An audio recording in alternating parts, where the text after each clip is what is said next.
The Nonprofit Servant Leader Profile, Amnesty International, for Grand Canyon University, Leadership 630, by John Guglielmotti.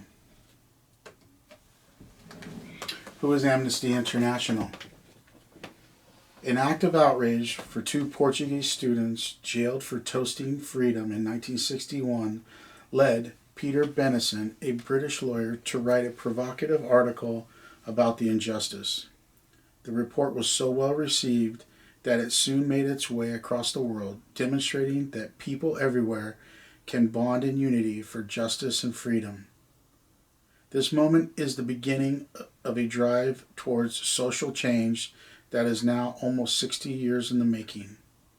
More than 7 million people are involved in Amnesty International, campaigning against injustice so that the fundamental human rights are relished by everyone.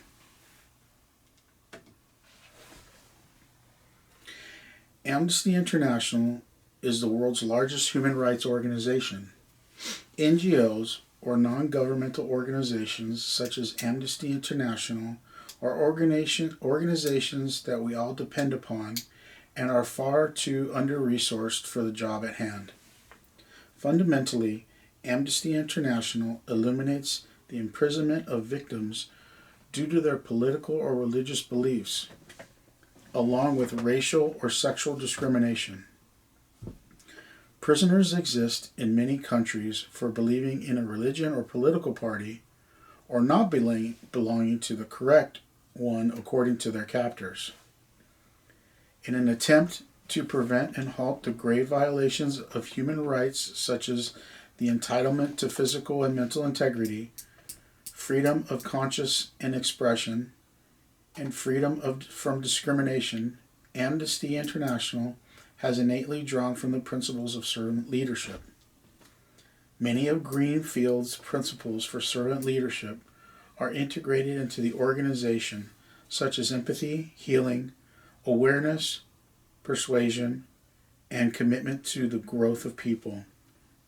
Amnesty International has used the servant leadership model to expose atrocities around the world, including the crimes committed in the Second World War. After the war, Amnesty International developed the Universal Declaration of Human Rights, which has addressed fundamental rights. This document established that human rights are equally important and that governments must treat these rights in a fair and equal manner. Across the world, no matter the circumstances, every man, woman, and child have the same inalienable rights.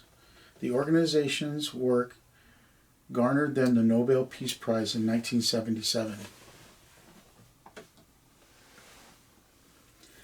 Amnesty International demonstrates many of the principles of servant leadership. Empathy is demonstrated by showing people that they are accepted and recognized for their exclusive and unique spirit.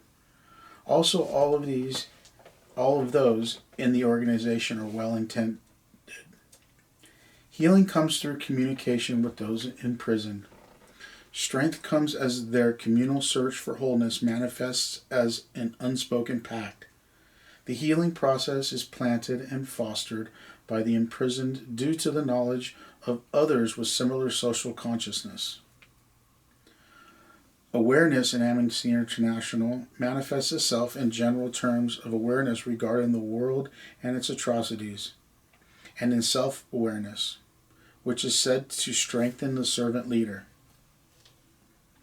Persuasion is used to provide the necessary tension in others that is needed to place these prisoners' stories in the light for everyone to see. According to Greenleaf, a servant leader effectively builds consensus within groups, and in this case, it could be to the court of public opinion brought on by the pressure for those opposed to such treatment. Commitment to the growth of people, Amnesty International believes that servant leaders carry an innate value beyond their intangible contributions as workers. They search to identify a path for constructing communities of consciousness by bringing these acts to the attention of the world.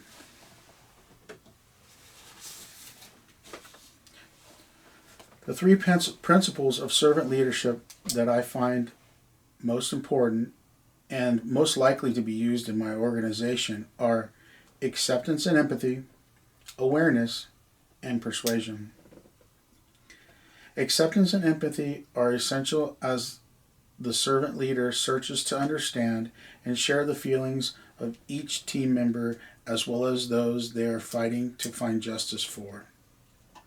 Comprehension of how individuals react to the news of unfair treatment of others is required because it garners support for the victim, fostering the possibility of retribution.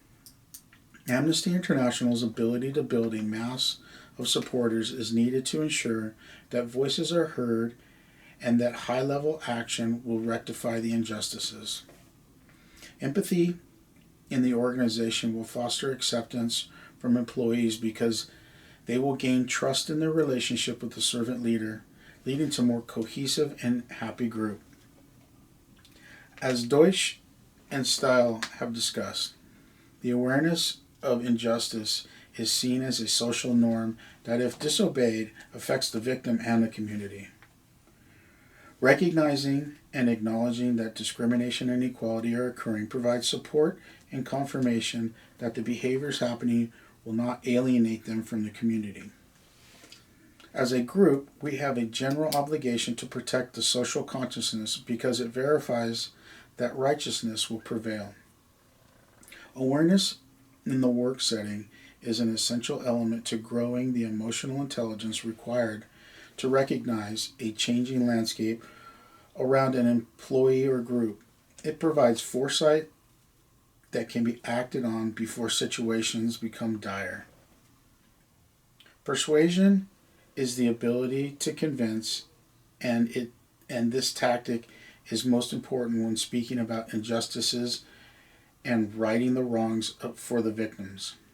When used by Amnesty International, the understanding and mastering of methods involved in moral engagement towards crimes raise awareness in the general public.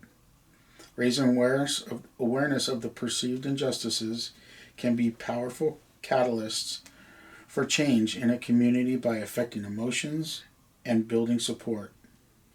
Utilized in an organization, persuasion can motivate and move employees to action, and from solidarity between groups that can improve productivity and increase retention.